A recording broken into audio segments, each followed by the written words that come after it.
Zamba,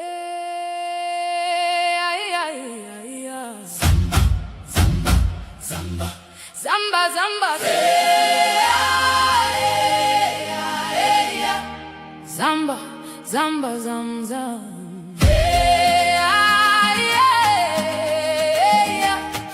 Feel the rhythm.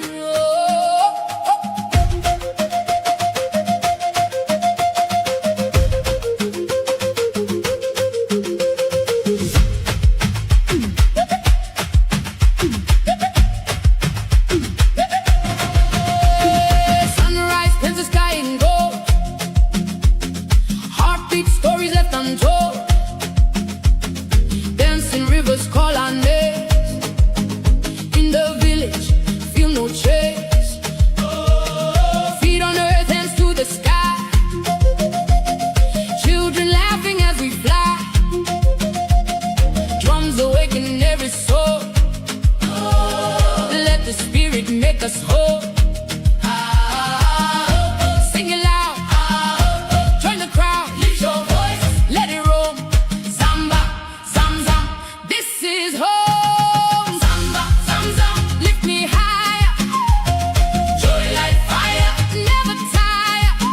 Spin around. Feel the sun. Zamba, zam, zam. We are one. Hey, hey, hey, hey, hey, hey, hey.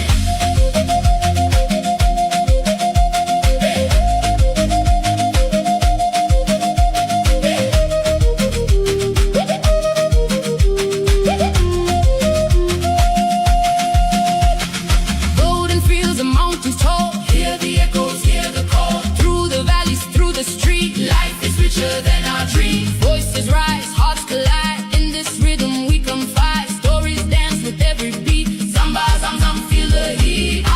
Sing it loud. Join the crowd. Lift your voice. Let it roll. Zamba, zam, zam.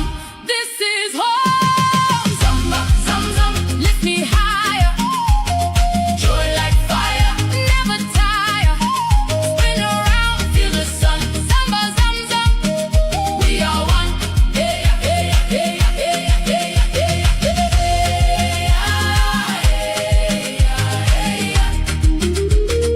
Zamba, zamba.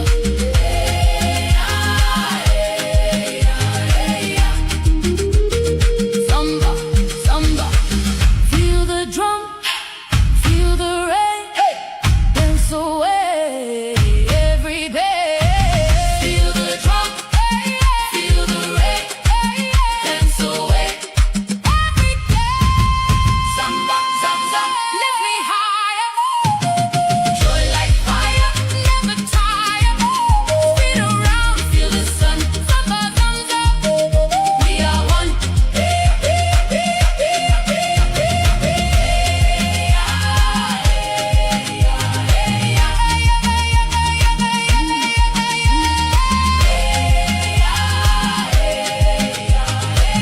Zamba, zamba, zamba.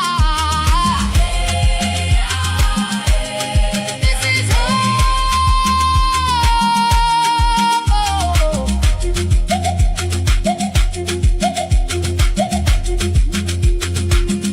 Zamba, zam, zam.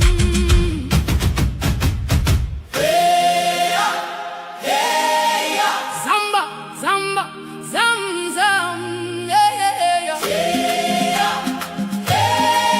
Feel the rhythm.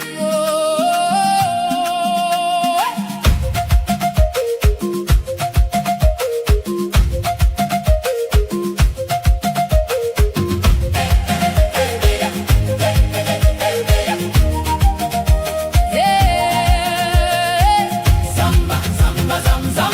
Yeah, yeah, yeah, yeah, yeah. Zamba, zamba, zam, zam. Yeah, yeah, yeah, yeah, yeah, yeah, yeah. Zamba, zamba, zam, zam. Zamba, zamba, zam, zam. Sunrise paints the sky in gold. Heartbeat stories left untold. Dancing rivers call our names. In the village, feel no trace. Feet on earth, hands to the sky. Children laughing as we fly. Drums awaken every soul. Let the spirit make us whole.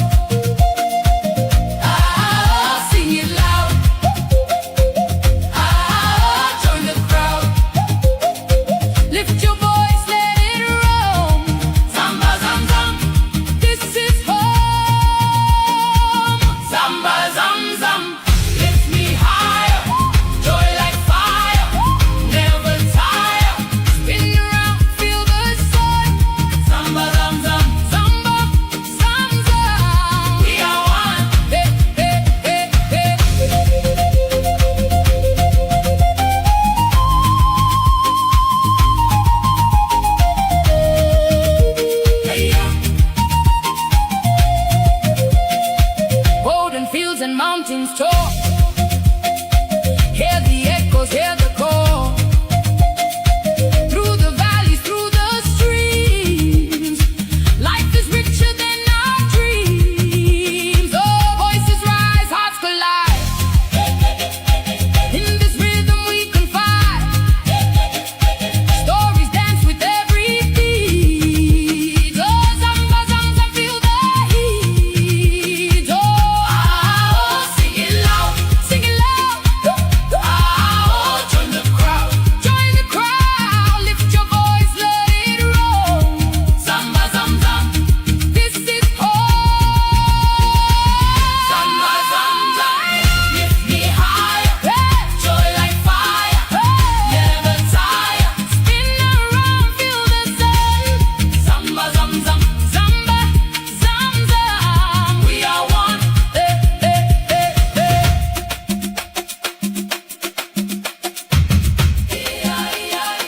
Zam, zam.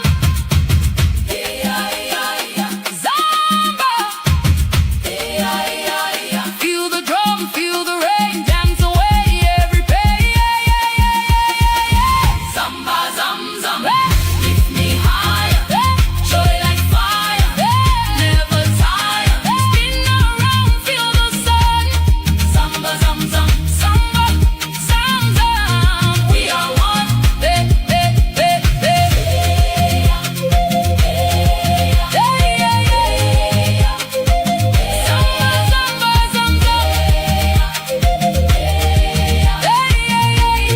This is home.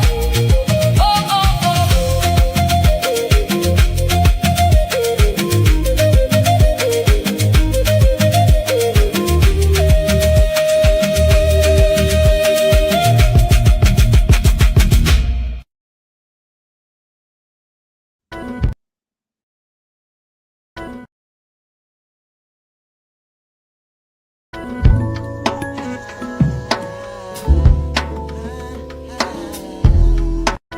Support the preservation of a vital cultural tradition.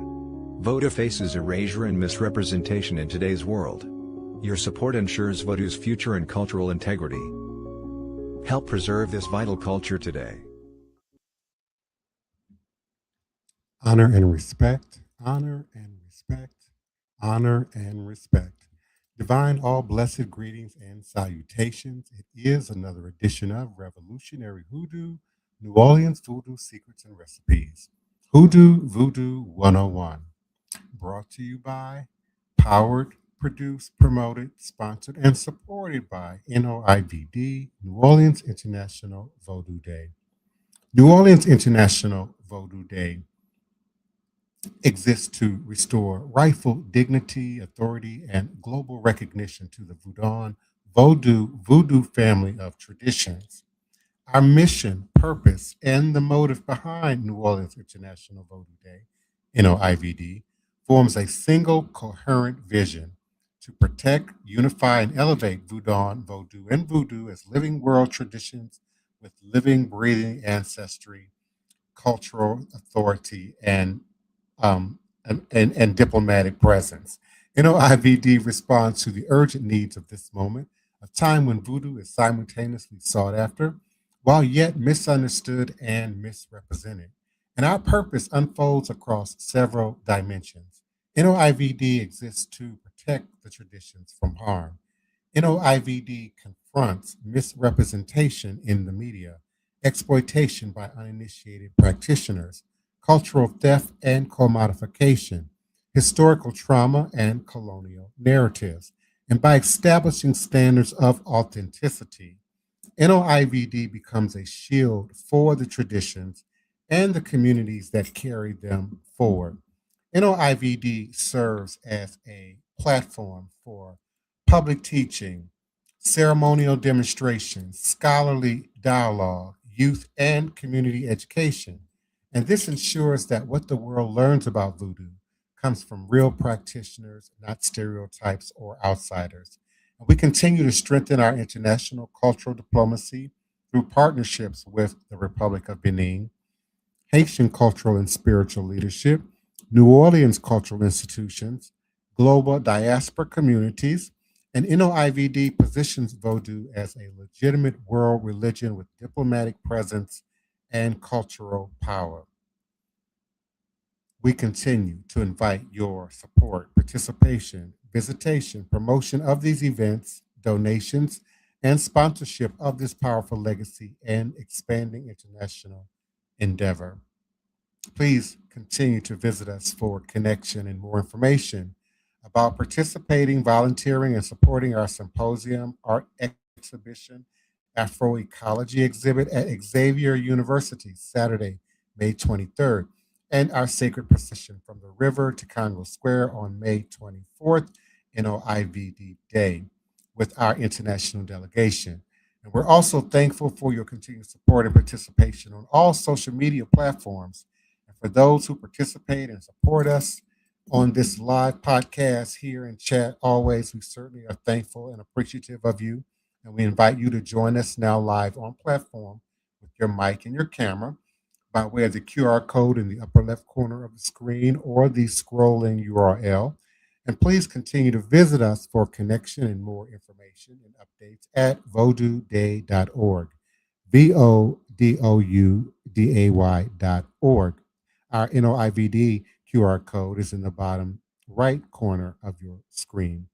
And tonight we continue our conversation on the decolonization process from Western systems, Western thinking, Western philosophy, a Western way of living to really taking on ATR, Aboriginal, Indigenous, traditional religious practices and systems in the present, but under present terms, living life on life's terms, as they say.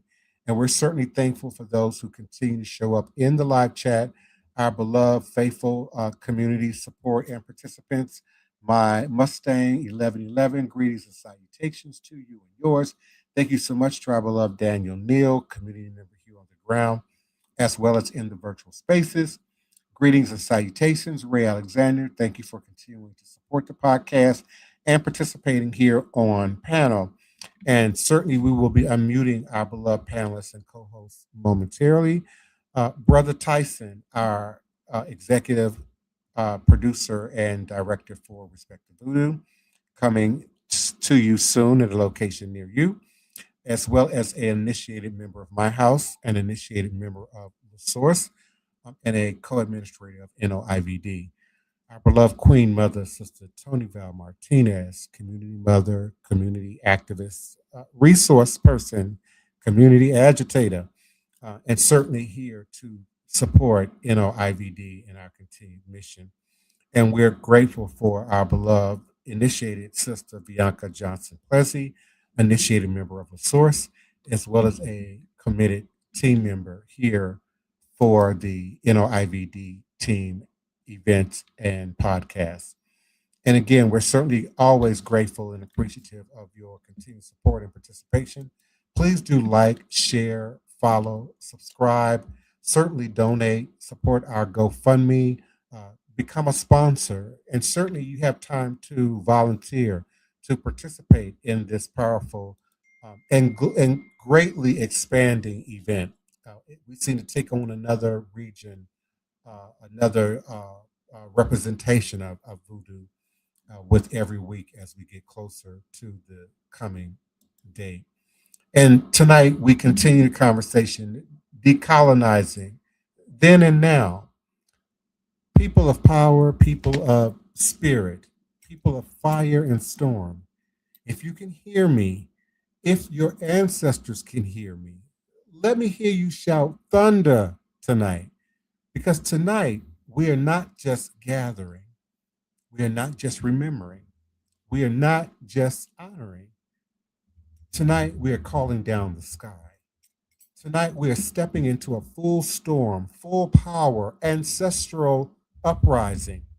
Tonight we're talking about decolonizing, not whispers, not caution, not compromise, but with lightning in the veins and thunder in the throat and ancestors in the room. Before the Black church taught us survival, before the Catholic Church baptized our bodies but tried to bury our spirits, before Islam gave us structure, but sometimes asked us to forget the mother, before Western thought tried to convince us our gods were shadows. We had power, we had altars, we had ancestors, we had medicine, we had the drum, we had the crossroads, we had the storm, we had the motherland. Somebody shout Ashe like thunder rolling across the sky. And let me take you back to Ouidah, Benin, back to the red earth that hums with memory, back to the shrines that breathe, back to the serpents that guard, back to the waters that carried our people away but could not wash away their gods.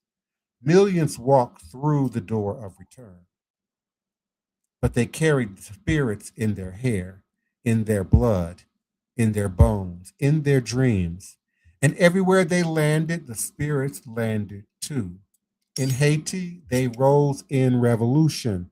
In Cuba, they danced behind the saints. In Brazil, they thundered in the drums. In the Caribbean, in the West Indies, they whispered through the herbs. In Central and South America, they hid in plain sight. And in New Orleans, they said, "We're home." So let me preach this loud, loud enough to shake loose every chain.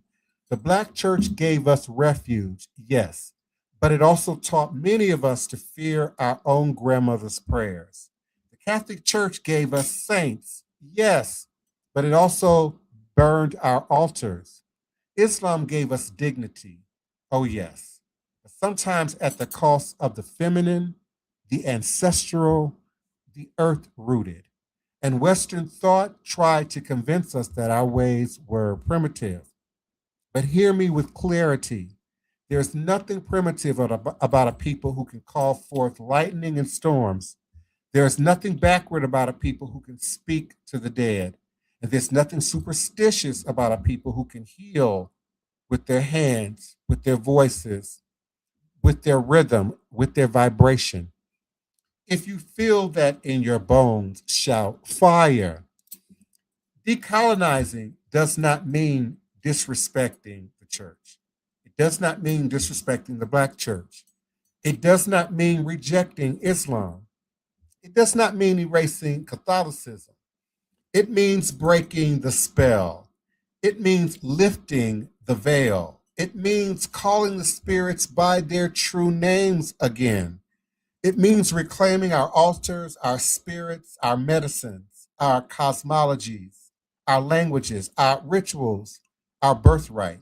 It means asking who benefits when we fear our own ancestors, who profits when we abandon our own power, who gains when we disconnect from the spirits who walked with us through hell and fire. And because the spirits never left us, they continue to walk with us forward. Our ancestors practiced in secret because secrecy was, at that time, survival. And we are in an era of supernatural sovereignty. This is a time to stand tall. This is a time to reclaim the drum. This is a time to reclaim the crossroads. This is the time to reclaim the storm. This is the time to reclaim the motherland inside ourselves. This is the time to stop shrinking our traditions to fit inside Western comfort. This is the time to stop apologizing for being who we are. This is the time to stop asking permission to practice what our ancestors died to preserve.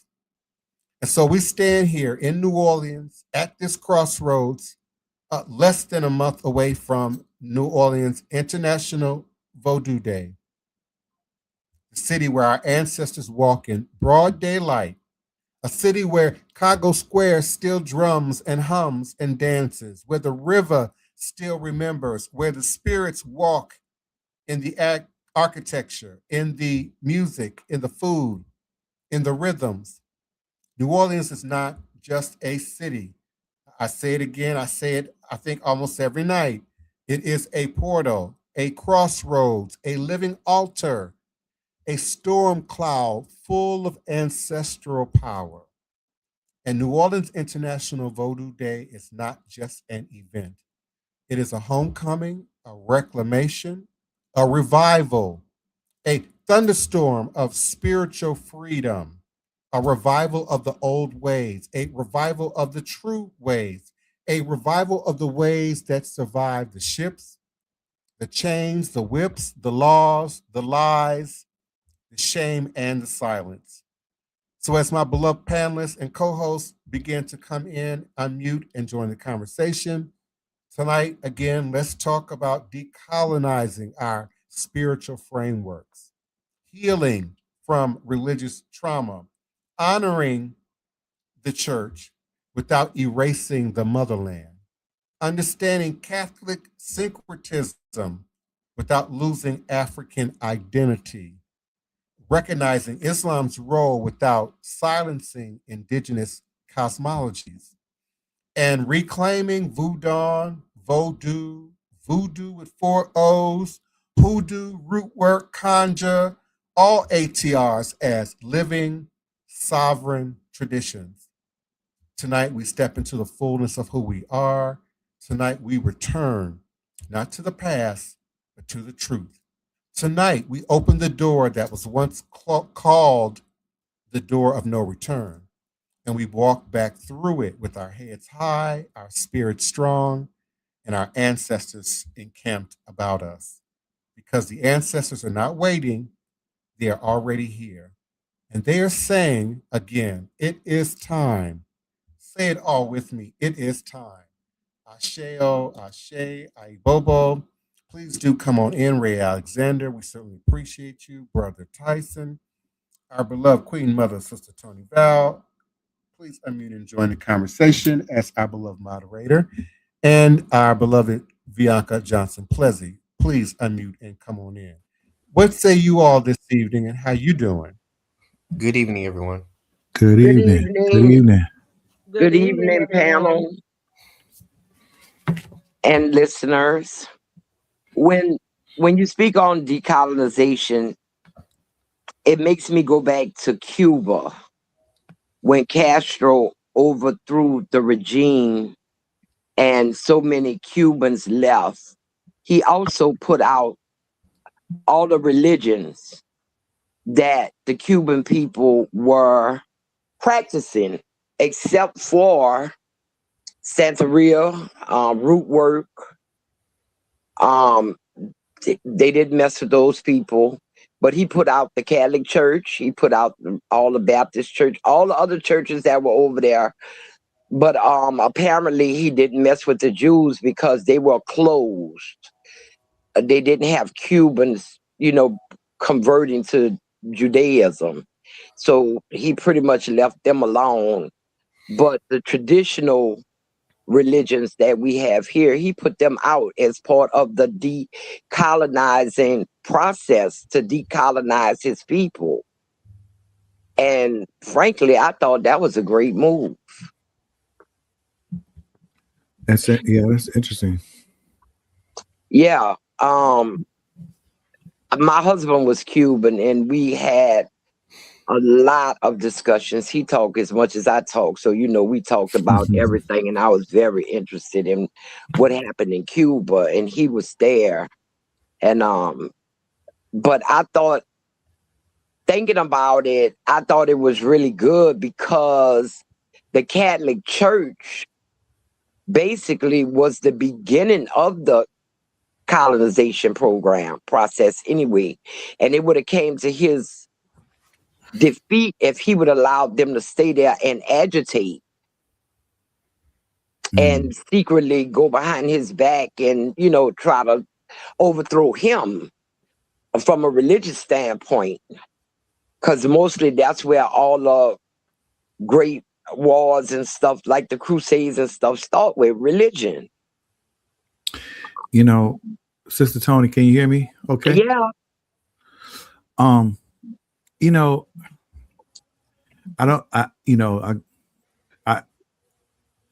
am listening to the topic and, on this week, I think about this time when we're talking about decolonization, But I mean, when I was in Africa, one thing that stood out to me was one time I was filming in this, it was like an orphanage. These musicians put together this orphanage for these kids from the neighboring towns. And the orphans were children who were trying to practice Ifa. And their parents were Christian. And so the parents were putting these kids out, and we're talking young kids, 10 years old, teenagers, all young children. And this orphanage was full of kids just having just a place to stay, just a safe place to stay. And I thought about that. I was like, I'm in Africa, and this is a traditional African religion, but yet on the vein of colonization, the churches there were very prominent and very large. Like there was a lot of mega churches, I come to find out, and they were putting out their people. And I just thought that was like, I didn't understand. I didn't know how to take that in. It was hard to film. It was hard to understand. Do you think, that,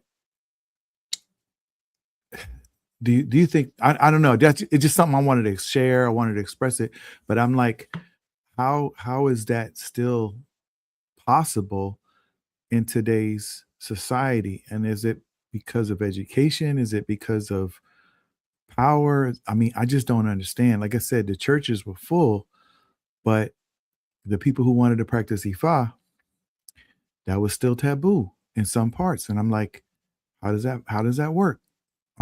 So just listening to you talk about in Cuba, I know that, Santeria and stuff like that's like, that's spirit, the traditional spirit tradition. But, to be allowed to still do that, but why in Africa were they not allowing those children to practice what they felt they wanted to follow? You know what I mean?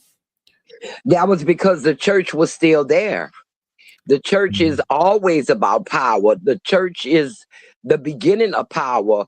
When they first came over here, they talk about Columbus only when he came. They don't mention the monks that came with him and the monks that came with the conquistadors. They were the first ones to come here. The oldest buildings in Mexico are monasteries. Because the monks came here first. They came with the religion. The religion softened the people and made them susceptible to be colonized. That's the first phase of colonization. And Castro understood that he would not be able to maintain power as long as the Catholic Church, especially because most Cubans is Catholic. They just had a few fringe on the fringes, but most of the Cubans were Catholic. And with the church being there, he would constantly be fighting. He would constantly be fighting. But the Santeria and stuff, remember, Castro was very much active in Africa. As a matter of fact, that's where most of the doctors that's trained in Cuba go to Africa to assist the people there. A lot of people don't know that they go to school for free, medical school for free, but they have to work so many years for the government, and they pick a place in Africa where they want to go. My husband had 2 aunts that were in Ethiopia at clinics there. And then when they finish their work, paying back for their medical school, then they can go on and do whatever they want to do. But his aunts decided to stay there. So Castro was very friendly with Africans and stuff. And that's another reason why the United States didn't like him.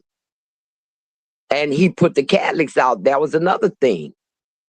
But the Santeria and stuff, the old ways, he didn't mess with that, because one of my husband's great aunts, she practiced Santeria And the kids over there, they be very much at those rituals and stuff. They're there, they're looking when they shouldn't be there, they there. Because it was exciting to them, and it was forbidden for some of them to be there at their age. So they was hiding around the corners and stuff, still trying to witness it. But that's the beginning of colonization. So it has to be the beginning of decolonization. You have to start where it began, I think. And then in the United States, oh my goodness, they got so many different religions, so many. And now we got this new thing with the president selling Bibles that he won't touch because he didn't touch one when he got sworn in. So I saw that picture. yeah, he didn't touch them. His wife held 2 Bibles and he wouldn't put his hand on them. And we would But certainly appreciate the opinions of a younger demographic. Certainly, Ray Alexander. I would certainly appreciate hearing your opinion about sort of the process of colonization or decolonizing, deconstruction, as you may see it now, all of its pros and cons. And we certainly would like to hear from Bianca Johnson Plessy as a young mother who's preparing her children to sort of carry a legacy and to move forward, how you navigate deconstruction, decolonization, reprogramming, if you will, as it relates to both of you individually. Yes, I do want to, I don't, this is kind of, it's kind of been bothering me for the past 2 days. And this is something that I do want to share because this is a conversation that I did have to have with the kids actually last night. Um, we stay in the community where, there is more African Americans than whites, but we do have um Caucasian people that stay in the area where we at, and all the kids and stuff play together. And I do notice that a lot has changed, compared to with us having the knowledge and knowing a lot of things versus our kids. A lot of the kids, they don't really pick up and notice things. And so actually 2 days ago they had a group of black kids. They all playing together at this one of the kids' house, one of the neighborhood kids' house. But she's Caucasian. And one thing that was disturbing to me is that it made a lot of the kids look bad. Like, if we was to look at it, it'll be disturbing to us versus if the kids look at it. Depends on how they look at the situation. So I went over there to go look for my kids because, one of the parents, us parents, we always, want to check in on the kids and everything, make sure everything okay. And they had like all the kids playing basketball, and the Caucasian girl comes out the house with a slice of pizza in her hand, and she took a bite out of it. And after she finished, took a bite out of it, she said, "Which one of y'all want this slice of pizza that's in my hand?" And when I mean all the kids ran, we're talking about our black kids. All of them ran. They raised their hand and said, "Me, me, me, me, me." They pushed each other. They fought each other and ran as fast as they could. And she took that pizza and threw it out there like they was animals. Threw it out there, and they literally fought each other for a chewed up slice of pizza that she done took a bite out of and threw out there for them to catch. And when I seen that, it made me mad because I thought, like, our ancestors, like, we all been fighting for, respect. The look and the image, all the things that our ancestors and our family stuff have went through, and you still seeing some of this today, even in children and kids that nobody don't really realize that. And a lot of parents probably not even teaching the kids about how you should be treated or what to take, what not to take.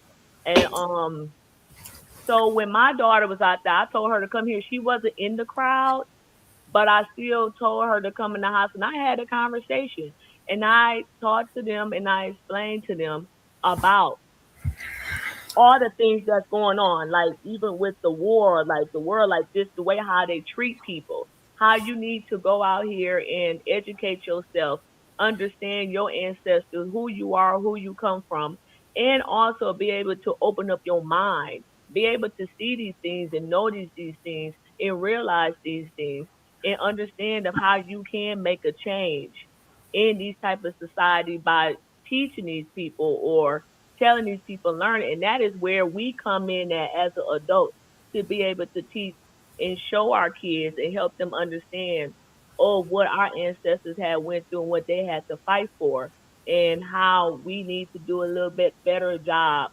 on raising and teaching our kids to notice and understand and realize those type of things. Because that what I saw, I felt like she treated them as they was a bunch of animals, like caged animals and dogs. And they acted like that, not really realizing how that made them look in that situation. Girl, you lucky that was you who saw that because you took your daughter aside. All of them kids and her mama would have got a lesson for me that day. I would have made her go get her parents. Mm-hmm. On And this every topic, child out there would have got a lesson. on this topic, I like to look at this from the standpoint of like different ancestral practices. For instance, let's talk about the relationship between hoodoo and the Black church and how there's this interwoven history and relationship that's, you know, kind of like a don't ask don't tell, from like the church mothers all the way to like the ministers to preach, and you know, and I think about how that relationship is kind of like a symbiotic relationship until it's brought to light. You know, everything was fine and dandy for the relatively until we have things like sinners, right? And then people who are not in the know, now they have questions, and now they're demonizing ancestral practices that's really about your people, your family, like prominent, you know, people within our extended family, which I consider like, you know, us, uh our lineage, Black Americans. I've always considered, like how it's taught us, that we're this extended family, several different tribes that blended together, but like we're part of this bigger tree, you know what I mean? And so I think about that, and you know, when we brought up Santeria, Elder Tony, I'm here in like North Florida, and I spend a lot of time with like Bubble Owls and like Orisha priests and stuff like that, and they've been pretty welcoming to me and like embrace me, because there's absolutely no voodoo community like here like there is in there. And even just from a hoodoo standpoint, like some of the stuff that you hear about with the rest of diaspora, they're very respectful to, you know, what I have brought to my upbringing, what I had to offer and stuff like that.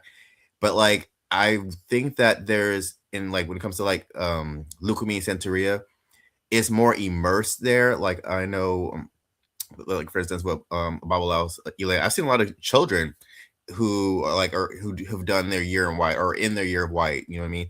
It's a family cultural multi-generational experience, you know what I mean? It's not so much taboo or hidden like I feel like at least on the American side is with some of these practices. I don't know if that's the Protestant element, because you know Protestants are a lot more strict than with how the Catholics were, and so maybe that is the major deciding factor between how some of our cousins in the diaspora are able to more easily, you know, interweave their like African practices with their spirituality, which is another thing with decolonization, right? That I wanted to kind of like touch on is the construct of Blackness itself, right? The United States has been we're very small minded in our scope of the world, but outside of the U.S., the construct, you know, is not just an American thing. It's all over the world, all over the world. Imperial, the same imperialist nations put the same caste system. And so what it means to be of African descent, what it means to be Black, those things mean different things depending on where you are in the world. And I feel like here in America, I feel like a lot of Black Americans, we have a hard time with that because it's all we know because of a lot of our identities were erased. And so we hold on to that construct like Stockholm syndrome. But then we have other people who come in here like Afro-Latinos who also a lot are of African descent. So then what do? You know what I mean? Because we've clinged to this because a lot of us, we've lost our actual ethnic cultural ties. So we cling to the construct. But there's other races that are also of African descent. And so it's like I feel like we're in this moment of like a pivot it's like an identity crisis going on. And I feel like that's kind of at the center of like this quote unquote diaspora wars, is that the world is becoming bigger. And so our understanding needs more nuance. And we need to be able to connect more with the different peoples who we're related to that were scattered across the planet. And so for me, deconstructing means letting go of the construct and really embracing a network of our extended family. What do you say about I'm not for sure what if it was a post or something that I seen about the Pope. The Pope had made a comment about instead of, like how a lot of Africans or people come to America to have a better living or a better life. And he was saying like instead of them coming here to seek for a better life, they should stay where they at to try to create and make a better life in their own country. Did y'all see something like that? You know what? It's so funny you said that because I've been battling with this for the past couple of weeks. In like, because I really sit at my altar, and I shake my head sometimes with some of the things going on. But I ask, okay, what would Harriet Tubman do? What would Martin Luther King do? What would Nat Turner? You know what I mean? I've been going through because I feel like Bianca. I feel like we're in the rabbit hole. I feel like as millennials, we kind of grew up in a very, for the most part, chill period, and now all of a sudden we're back to where our grandparents were. Like we've gone 2 generations back, but I do feel like at some point, and I feel like Pan-Africanism might be the solution because we're always going to be about 17% of the population, and with the growing Hispanic population, which is causing like issues with the status quo here within a decade, a few decades, the ratio of like a majority and minority is going to shift, and that's kind of like what's causing this a lot of the ICE raids. And so I think that what if that is the solution? I mean, like perpetually, if we're going to be perpetual minorities, the only way to really maximize our benefit here is the coalition build. There's no way at 17% of the population we're going to have to reach across to different groups. We're going to have to working class white people, to the Latino community, to the LGBT community. There's no way. And I feel like a lot of Black, I don't want to say the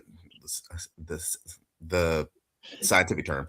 I feel like a lot of Black straight Christian people are not wrapping their brain around that they're going to have to build a coalition, and that we all may not agree 100% and be aligned 100% on everything, but it's a numbers game. Like the thing that happened in Texas, it's a numbers game. Around the country, it's going to be a numbers game, and I think we have to be more pragmatic about how we see the world. I agree with that, but I don't see that happening. It's just so much division. And, I looked at one show that I used to watch as a child, which I'm sure the Divine Prince and anybody our age was I Love Lucy. Mm-hmm. And her husband, Ricky Ricardo, got on television and sang a song that dealt with Santeria, Babalu. And he also did one that highlighted Dambala. And they didn't have no problem with that because they let it air on television during a time when a man and a woman couldn't even be in the same bed. But Josephine Baker did a banana dance that didn't even have nothing to do with a specific type of religion, and she was condemned for it. You know, it's the darkness. They have a comedian, I think he passed on, and he always would make, because he could sound so much like a Hispanic person. And he told at the Puerto Rican bodega, the man told him, "You black. I'm not scared of you because you black." And he say, "You black too." The black dude told him, "You black too." And he say, "Yeah, but you black like this." And he motioned over his body, meaning in color. His color was darker than his. They both might have been black, but he was actually what we consider black. You know, so it's so much division. The only way I could see anything changing, it'll have to be something dramatic. I'm still waiting for aliens to come I hope and it doesn't happen. try to eat us, and that's the only way I can see us unifying as a country, with blacks and whites and Mexicans and everybody else coming together, like in that movie V, that series V, where the people came together to go against the aliens. But Oh, it have to be something dramatic like that. well, Elder Tony, I don't know if like because in New Orleans, I feel like everyone we think about New Orleans, it's a gumbo city, it's a mixing pot. But like for instance, here in North Florida, I like for instance, a lot of the couples here that I'm around, like in my local neighborhood, the actual couples that are together, most of them are interracial couples, and it's from various generations. You know, there's people in their 60s, 50s, 40s, 30s. I've seen it's predominantly people who are in couples. It's a lot of interracial couples here, at least in Florida. I don't know, but like New Orleans is a interesting mix. It's an interesting mix. It's a lot of mixed couples. A lot, of course, we Creole Yeah. here, but what goes on behind those closed doors? Because, like I said, in our house of dual religion, Catholicism got pushed to the corner. Even though I went to Catholic school and stuff, my house was not a Catholic house. My mama wasn't allowing it. So, you never know what other personal struggles they have. But, as far as religion, because that's a major root, that is a major root. Well, Certainly, That, we had the taint of religion in our household, in our upbringing. But I'm a product of Chocolate City, of the DMV, in the 70s. I'm a product of Black Power movement. I'm a product of a Black educator, my mother, who introduced Black history and Black songs and uh, Kwanzaa, to the public school system that had never embraced or been open to our cultural nuances whatsoever. And one other thing I want to speak to quickly before I pass the mic again, that was spoken of in the chat by Omi, um, not to overlook the anti-blackness within the Latinx community, the oh yes. Miami, Florida community, even the so-called ATR community. There's still a great deal of anti-blackness, shadeism, colorism that we're still having to unpack, disconnect from, decolonize from, deconstruct from as well. So it's almost like two conversations are being had. One, um, sort of, what we want to do and feeling liberty to do what we want to do, such as marry interethnically or interracially, but often we see the predominant cultural nuances still being perpetuated. Christianity, capitalism, uh, materialism, against shadeism and all the other isms that are still the toxic residue of white supremacy. Oh yeah. Oh yeah. I see this firsthand, and this actually concern. This is actually Divine Prince. I actually went to you about this because and I believe Elder Reggie, because I had some concerns about this because I've heard so many horror stories about, you know, Black people that go to like Lukumi and Santeria and some of like the Afro Latino expressions of, you know, African traditional religions. And I was kind of scared. So I was like, no, I'm gonna just stay what my, you know, what grandma taught me and what my uncle taught me, and like staying within hoodoo and root lane, because it's so bad out there. Even, you know, to Atlanta, I've never heard of anything of like the colorism of like you gotta be light skinned to be a Shun and things of that nature that's happening in certain places. And so you get scared. And I worry for Black people sometimes to go to some of these other expressions, you know what I'm saying? Because I know that sometimes that racism and colorism is so prevalent, you know, outside of Louisiana, in New Orleans, but is real out here. And, you know, and I've heard so many spiritual horror stories from Black people who are legitimately seeking. And so, you know, I'm concerned about it. Yeah, that's something definitely to be concerned about. We're running out of time.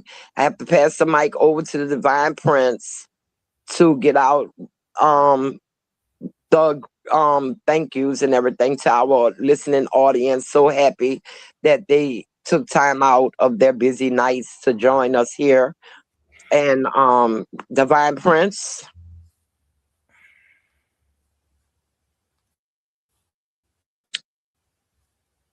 Sister Bianca, you want to make an announcement? So before Divine Prince closes out, I just want to make sure that I make an announcement to all our listeners and our audience out there that we are still seeking for our symposium at Xavier University on Saturday, May 23rd.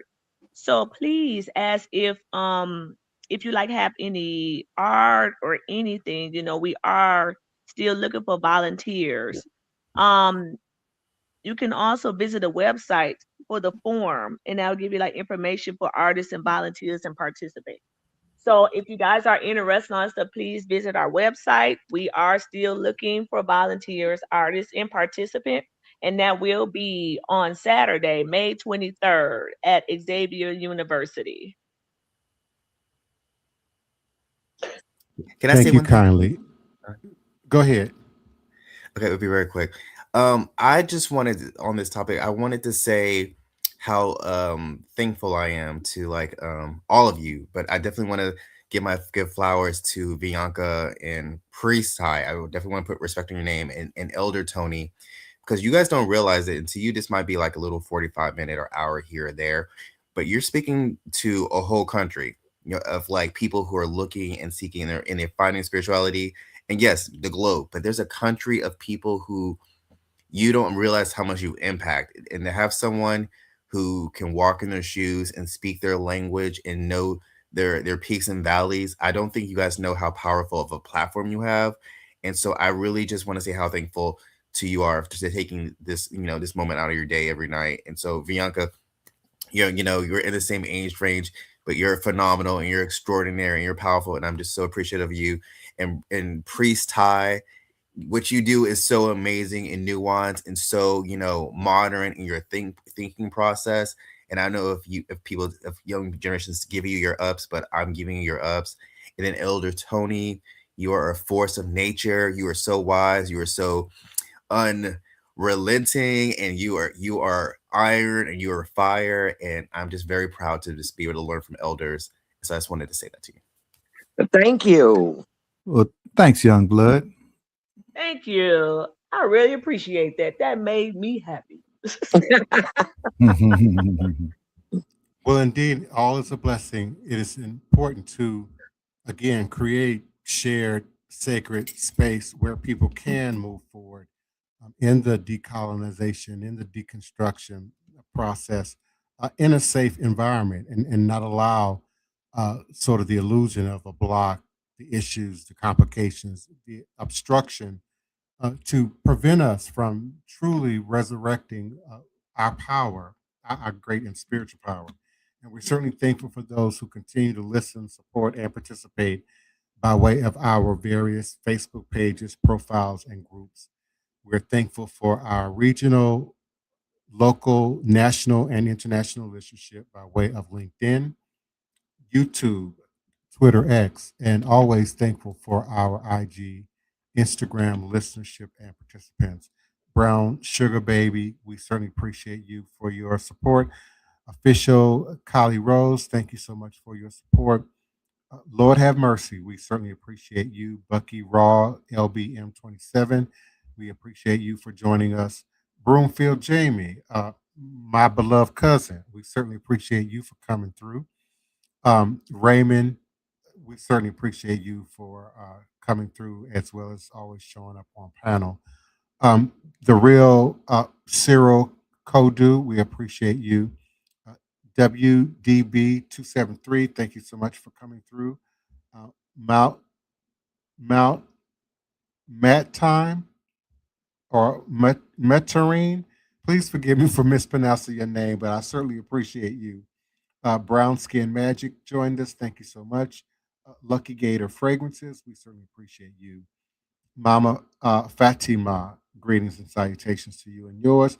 The Trophy Queen, we appreciate you. It's Puff joined us. We are certainly grateful for your support. Wisdom the Healer LLC, thank you so much for your support. Saveto and Ek from Beck joined us. And we certainly invite your continued support and participation by way of the URL or the QR code in the upper left corner of your screen on tomorrow night and weeknights, Monday through Friday, 9 p.m. Central Standard Time. Until next time, remembering that all is truly and indeed a blessing if you can just see beyond the veils, for it is all just an illusion and a test, and one of the greatest divine mysteries of this life cycle. Ayibobo, good night. Odabo, until next time. Good night, Good night, y'all. everyone. Good night, everyone. Have a nice.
Please, allow me to show you something.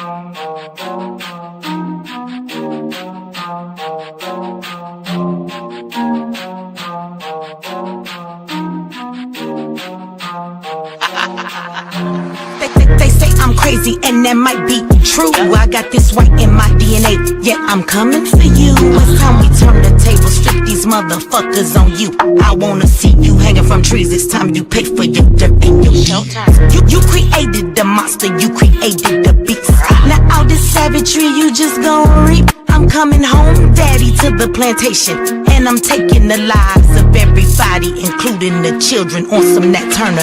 Do you hear that sound? It's about to go down. Unleash the beast, we about to tear this motherfucker down. Do you hear that sound? It's about to go down. Unleash the beast, we about to tear this motherfucker down.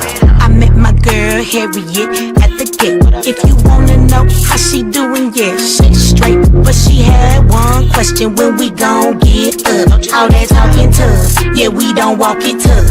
She got it locked and loaded, got that piece up on her side. She looked me in my eyes and said, "Meet you ready to ride?" Moving forward, you gotta use both eyes. Watch your front and watch your back. Keep your hands up on your gas. Do you hear that sound? It's about to go down. Unleash the beast, we about to tear this motherfucker down. Do you hear that sound? It's about to go down. Unleash the beast, we about to tear this motherfucker down. He sit at the table, but he don't order no bacon. He greet me in those words, assalamu alaikum. Got them glasses on his face and them waves in his head. He go by the name of Detroit Red. He looks me in my eye and says, "You only get one try. Know that your biggest opposition will come from the inside." I know you wanna love them all, but don't even try, because they'll smile up in your face while plotting your demise. Do you hear that sound? It's about to go down. Unleash the beast, we about to tear this motherfucker down. Do you hear that sound? It's about to go down. Unleash the beast, we about to tear this motherfucker down.